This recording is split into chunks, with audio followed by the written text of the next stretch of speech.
Bonjour à tous, aujourd'hui on se retrouve pour une nouvelle vidéo. On va parler de ce qui va se passer dans les prochains jours.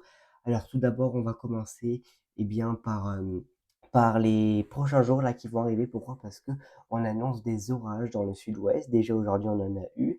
Alors regardez ce que Kéronos prévoit pour aujourd'hui, avec des orages dans le sud, dans le sud-ouest, mais aussi dans le sud-est.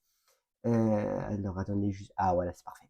Donc on a une zone orageuse plutôt sur l'Ardèche, la Lozère et le Gard, avec un risque de grêle attendu entre 15 à 30%, ainsi qu'un peu sur les Alpes et près des Pyrénées, et de la grêle, donc bien évidemment sur les Pyrénées, avec un risque d'orage modéré sur ces deux zones.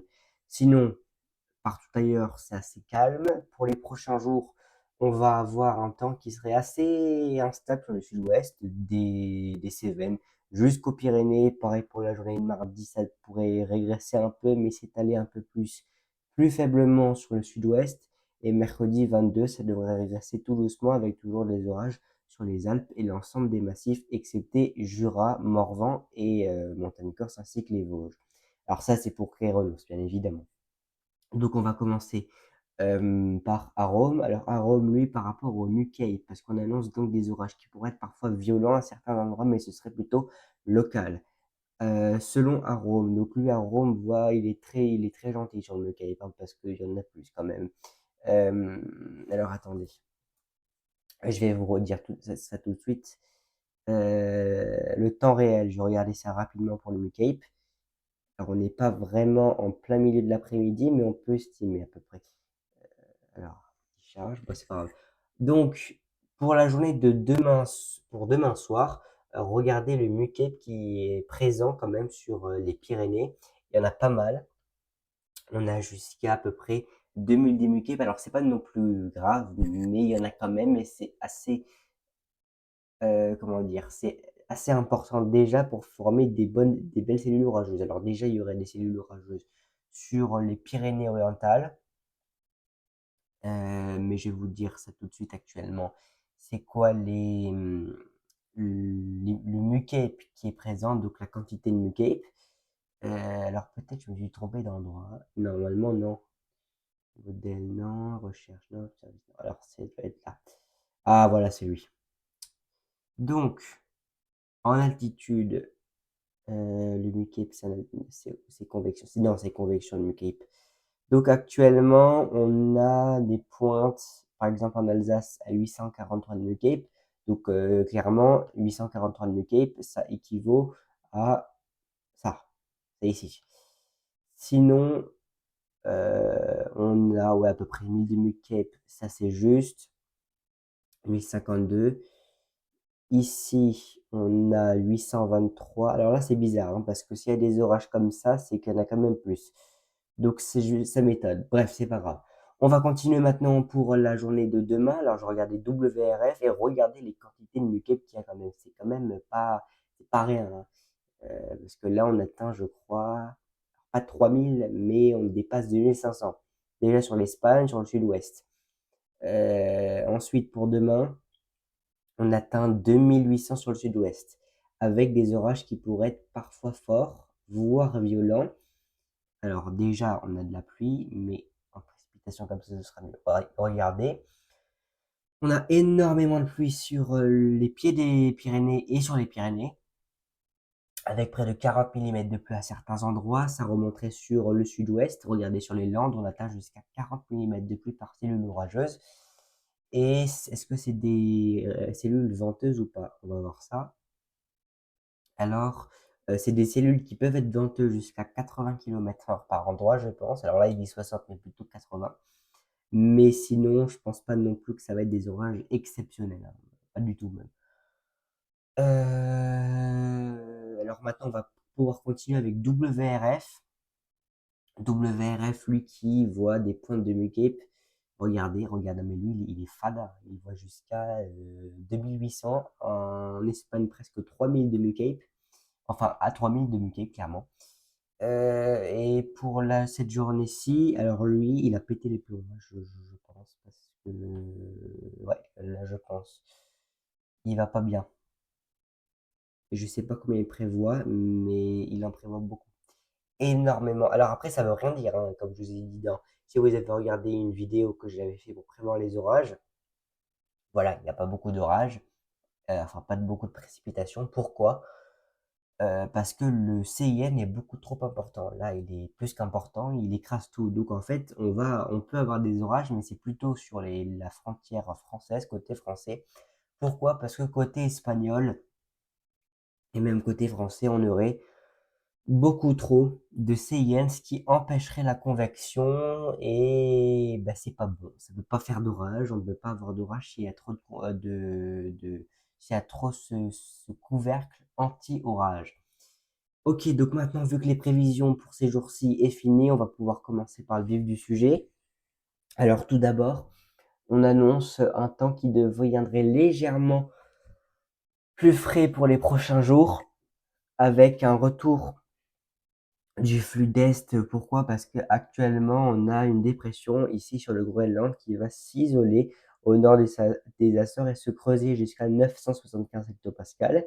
Mais au nord, regardez ce qu'on a. On a un système anticyclonique qui s'étend du Groenland jusque à la Scandinavie, et ce qui provoque en fait un flux d'est. Comme vous voyez ici, les isobars ils sont orientés de l'est à l'ouest, et ce qui va nous provoquer donc un flux d'est, même parfois de nord à certains moments de la journée.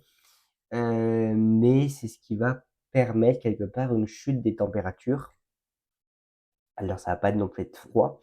L'après-midi, on atteindrait en moyenne sur le pays 20 degrés contre environ 25 degrés environ cette semaine, et plus particulièrement hier. Et sinon, pour la suite, bah, ça va se rafraîchir un peu plus parce que les températures, à un moment, vont connaître une hausse encore une fois. Pourquoi? Parce qu'on va avoir, comment dire, certes, il y aura toujours le flux de nord-est, mais à un moment, on va avoir, vous voyez juste ici, on a une petite dépression qui va faire une légère impulsion d'air un peu plus chaud, mais vraiment un peu plus chaud. C'est pas non plus énorme, mais ça va permettre un léger adoucissement sur les régions un peu plus au sud vers ici. Mais sinon, on n'aurait pas de température comme actuellement. Vous voyez, alors là, vous voyez, on prévoit 20 degrés autour de la Méditerranée, alors qu'actuellement, actuellement maintenant, on ne les a pas vraiment. Voilà. Donc, alors, demain, oui, mais pour les prochains jours, non. Mais on va les ravoir, et c'est pour ça qu'on va les revoir, parce qu'on aura un flux de sud qui va se mettre en place juste ici par une petite dépression. Donc, par la suite, qu'est-ce qui va se passer? Alors, il y avait certains modèles qui commençaient à voir des descentes polaires, mais en fait, il n'y en a pas. Pourquoi? Parce que actuellement, selon les modèles, on aurait une dépression donc qui va se creuser sur le nord des Açores et une autre dépression qui va encore se creuser à l'ouest. Vous voyez, il y a comme un barrage anticyclonique ici de haut potentiel, et on va avoir deux dépressions qui vont se lier. Et en fait, ces deux dépressions, quand elles vont se lier, elles vont faire, comment dire, elles vont, je ne saurais pas trop comment expliquer, mais elles vont provoquer un flux, vous voyez, comme ça, mais par l'arrière. Regardez ce qui se passe. Donc je vais mettre hémisphère nord. Regardez ce qui se passe à l'arrière. En fait, on va avoir euh, les dépressions qui vont, en fait, comment dire, remonter, se lier au système principal au nord.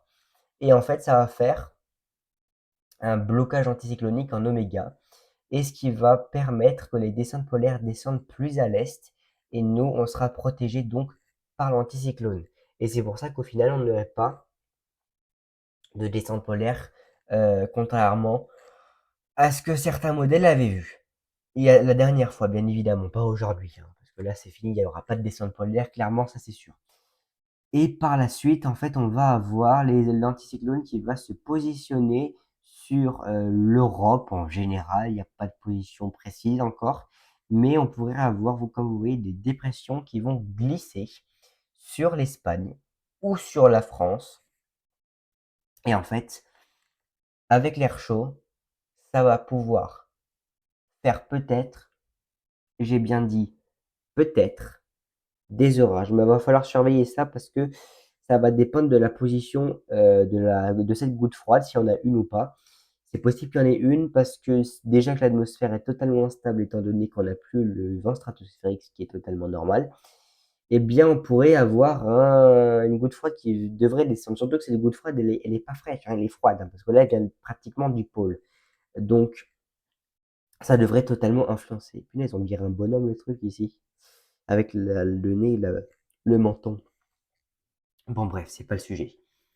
Euh, donc, c'est assez incertain actuellement parce que vu que les gouttes froides, c'est des tout petits systèmes qui sont très très très volatiles et que ça peut disparaître et réapparaître, je préfère ne rien dire et ne rien faire, mais j'exclus pas qu'on ait euh, un temps beaucoup plus instable vers début mai. Alors, si vous avez, alors je sais que la chaîne météo, c'est pas le truc le plus ouf du monde, hein, je vous l'avoue moi aussi, mais la chaîne météo avait prévu un été très chaud et très orageux avec des orages violents du sud-ouest au nord-est. Manteau classique sud-ouest-nord-est.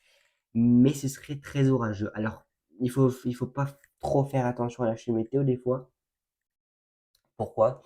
Parce qu'il raconte, alors pas tout un n'importe quoi, hein, ce sera pas plus pire que Météo France, mais des fois la chaîne météo, il change très vite surtout les prévisions saisonnières, ils changent très vite d'avis. Bon, après, les prévisions saisonnières, c'est pas simple à prévoir, mais ils changent très vite d'avis. Surtout que les prévisions saisonnières, c'est pas très fiable, en général. Mais sinon, par la suite, on aurait, donc pour le mois de mai, on serait plutôt dans un contexte un peu plus dépressionnaire, peut-être un peu plus sud-ouest, avec probablement le retour d'un temps un peu plus, pas maussade, mais un peu plus orageux peut-être. Pour juin, on aurait, je pense, un flux de sud-ouest qui devrait se mettre en place sur la France. Ensuite, pour juillet, encore l'anticyclone qui est présent, avec possiblement des canicules, je pense bien, sur l'Europe. Alors, la force des canicules, ça je peux pas vous le dire parce que je ne sais pas du tout, mais ce serait vraiment sur une partie ici, vous voyez, sud-ouest et autour de la Méditerranée, comme d'habitude, et ça devrait remonter un peu plus au nord peut-être. Alors ça remonte toujours un peu plus au nord, hein, ça dépend des années, mais en général ça remonte un peu plus au nord. Et ça devrait s'étendre en fait sur une grande partie de l'Europe. Alors là, c'est la moyenne des températures, hein. C'est la moyenne des températures, journée, nuit, avec les intempéries. Donc ça fait une moyenne plus ou moins aux alentours de 24 degrés, voire 26. Vous voyez, donc c'est normal. Mais on voit que sur l'Espagne, ça chauffe. Alors ça, c'est CEP. Après, Météo France. Euh, alors lui, Météo France, voilà ce qu'il voit. Météo France, lui, il voit une canicule sur toute la France, hein, voilà. Météo France voit des températures en moyenne entre 24 et 26, voire 28 degrés, avec une zone entre la Méditerranée, la vallée de la Saône et du Rhône, la Garonne, jusqu'au sud-ouest et même jusqu'au nord-est. Par contre, pour août, ça devrait normalement se calmer, c'est un peu logique. Et Ukumo, alors Ukumo, lui, il est beaucoup plus calme, hein. Alors lui, c'est vraiment 20 degrés à peine sur la France. Après 20 degrés, c'est pas mal. En moyenne, c'est pas mal 20 degrés. Parce que déjà qu'on a 36 degrés sur l'Afrique, donc imaginez-vous qu'on a un ressenti et des températures en moyenne de 45 degrés. Donc vous ajoutez à peu près 10 degrés en moyenne, 33 degrés, c'est pas mal, hein. Voilà. Après, c'est une moyenne. DWD, donc Icon, je crois que c'est ça, oui c'est ça. C'est le modèle allemand. Lui, il prévoit canicule sur le sud-ouest. Après, le sud-ouest, canicule, c'est normal, clairement. Ensuite, CMCC, lui, il voit une canicule sur l'entièreté de la France. Pareil pour ECCC, JMA. JMA, lui, il est plus sur le sud-ouest. Et la moyenne multimodèle, alors la moyenne multimodèle, il voit une zone sur le sud-ouest et qui devrait remonter jusqu'aux régions du nord-est et du nord. Par contre, par rapport aux orages, là, on peut très bien voir et comme je vous ai dit, on aurait vraiment une zone très orageuse du sud-ouest jusqu'ici. Le sud-ouest serait alors pas le sud-ouest vraiment, mais plutôt la région, d'Occitanie, je pense. Alors après, c'est la moyenne multimodèle parce que je sais pas ce que prévoit Météo France. Alors Météo France, lui, prévoit, voilà, une zone comme ça. Alors, ça veut pas dire que si il y a un été qui est comme ça, qu'il y aura pas. Ça, c'est caractéristique d'un été sec. Mais on voit quand même bien une délimitation du sud-ouest, là, des Pyrénées, jusqu'à l'est. Donc une zone bien orageuse avec beaucoup d'orages sur les Alpes. Après les épisodes de gros orages, ça on peut pas les voir précisément. Alors je regarde à combien de temps je suis à 15 minutes, tranquille. Alors, j'ai fait les prévisions saisonnières, c'était pas prévu, mais franchement, ça valait le coup de le faire. Pourquoi? Alors, j'ai rapidement regardé la chaîne météo, je reviens. Voilà, c'est bon, j'ai trouvé. Donc, par rapport à cet été, que je vais un peu parler de l'été, parce que franchement, il n'y a pas grand-chose à parler pour l'instant par rapport à la situation qui va se passer, à part de possibles gros orages sur l'Espagne ou sur le sud-ouest. Il y a quelque chose qui est en train de se passer, que je viens de repenser en fait. C'est El Niño. C'est un phénomène donc qui se trouve dans le Pacifique. Alors attendez, voilà. Donc c'est un phénomène qui se trouve dans le Pacifique, plutôt Pacifique Est, et en fait il y a des périodes où on a le El Niño qui est classique, c'est-à-dire des températures normales, mais actuellement on va avoir El Niño qui va devenir très fort, voire extrême. Alors, pourquoi c'est comme ça? Faut pas chercher, je sais pas trop comment expliquer, mais il va devenir très important, ce qui va faire hausser la température des océans et en fait dérégler totalement hem, la circulation, atmosphérique déjà, mais aussi de la mer. Et en fait, ce qui va se passer, c'est que alors de base c'est El Niño, donc c'est le truc de base, mais là on va avoir El Niño. Donc en fait, en général, alors attendez que je lis rapidement. Heu, donc voilà, en général, El Niño, donc le truc de base, je crois que c'est El Niño le truc de base. Voilà, El Niño, donc ça c'est une année normale. C'est l'air qui est plus chaud qui se déplace vers, la région, vers la Papouasie-Nouvelle-Guinée, Australie et un air plus frais qui remonte pour en fait, nourrir les poissons et tout. Alors ça ramène des nutriments pour nourrir, les poissons, l'écosystème et tout.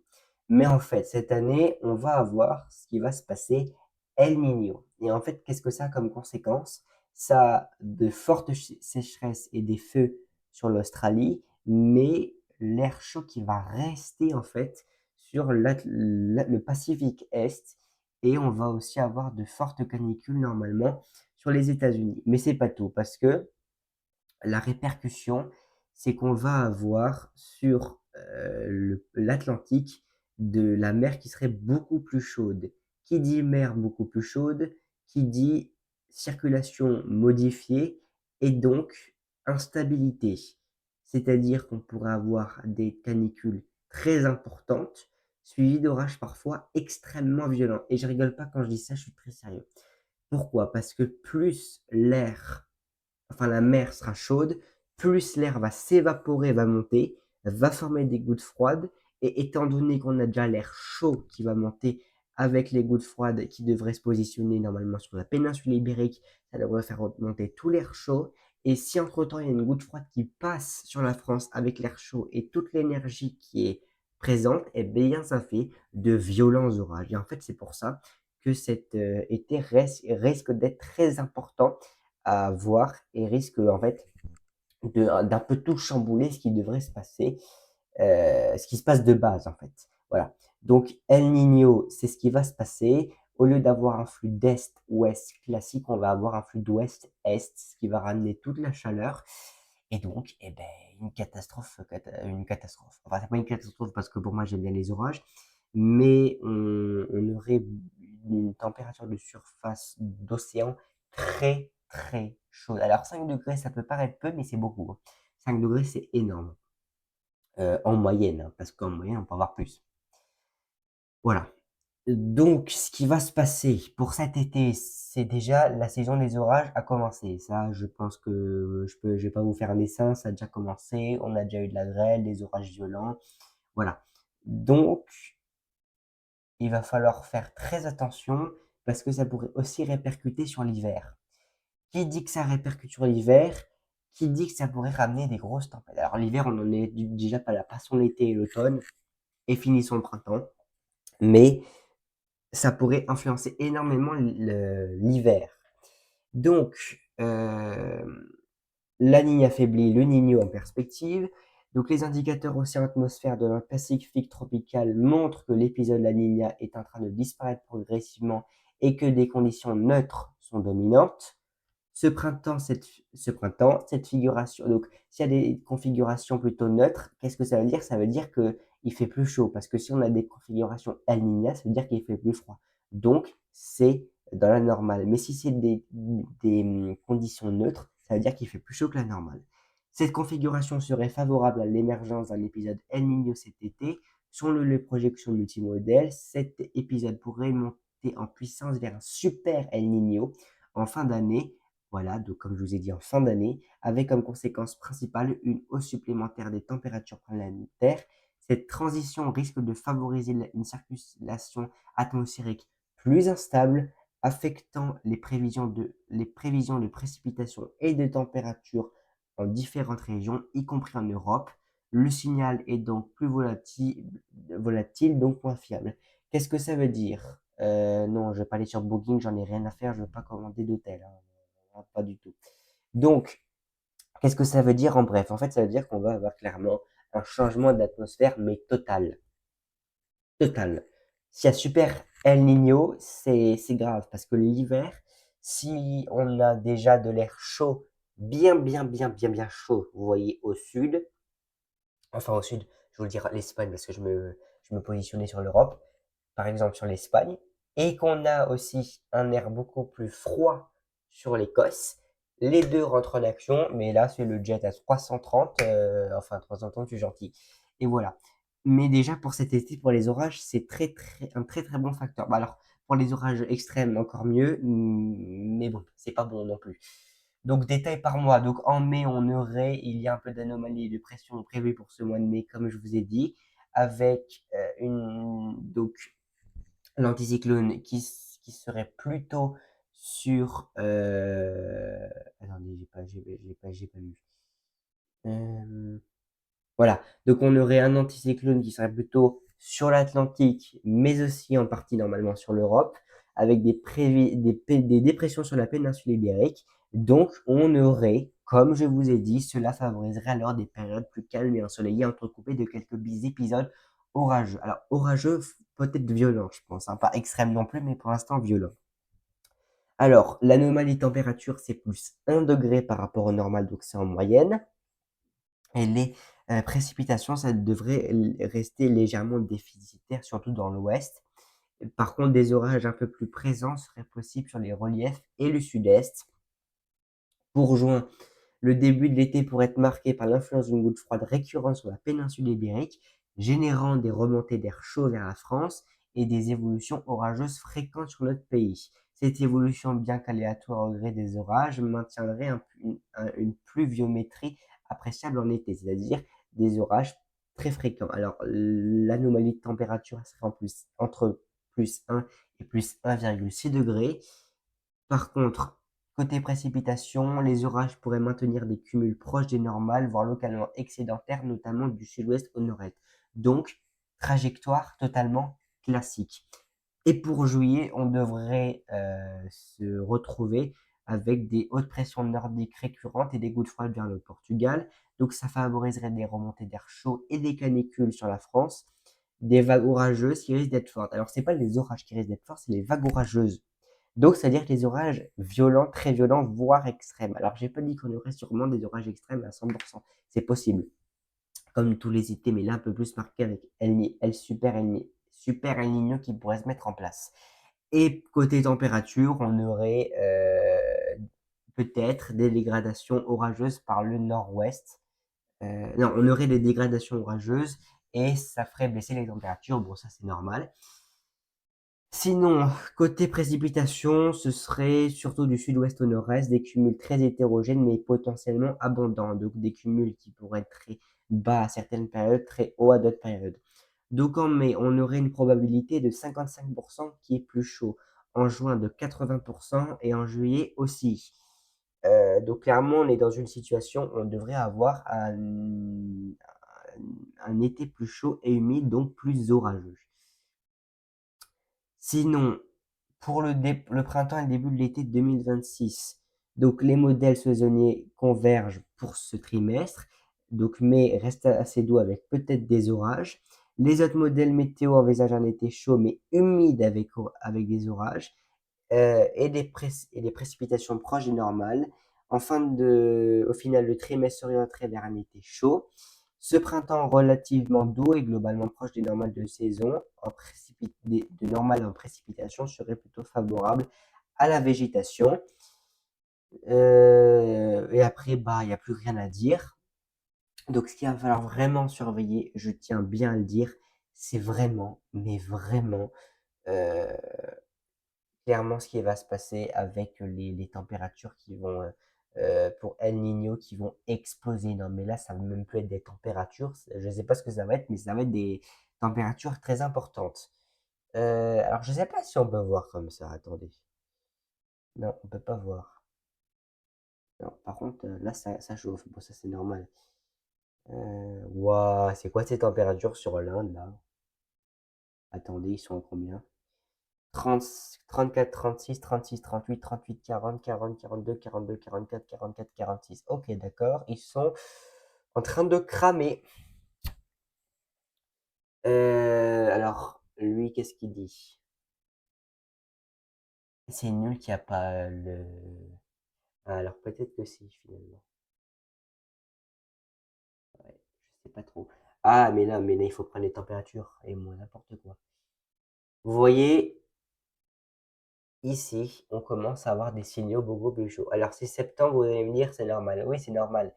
Mais je pense pas que c'est normal d'avoir des températures aussi importantes. Enfin, je pense pas, non. Je pense pas. Si c'est important, si c'est normal, pardon. C'est normal, j'ai rien dit. Ça arrive de se tromper. Bon, après là, on est un peu tôt pour voir.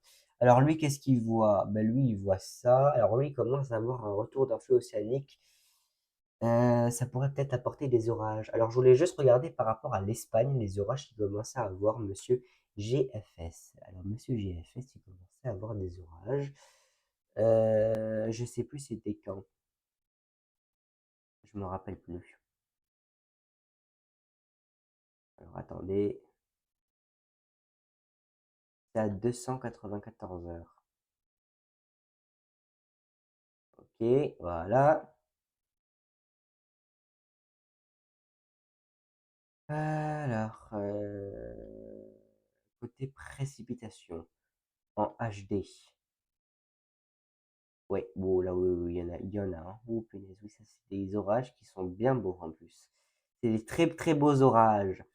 Ok, bon, actuellement, j'ai fini le point météo. Je vais pas m'éterniser encore 10 ans dessus. J'espère que cette vidéo vous aura plu. Excusez-moi qu'elle ait été un petit peu longue, mais je vous ai fait des explications. Au moins, on est sûr de ce qui va se passer. Vous inquiétez pas, on va regarder tout ça ensemble. En tout cas, j'espère que cette vidéo vous aura plu. Moi, je vous dis à mercredi pour une nouvelle vidéo.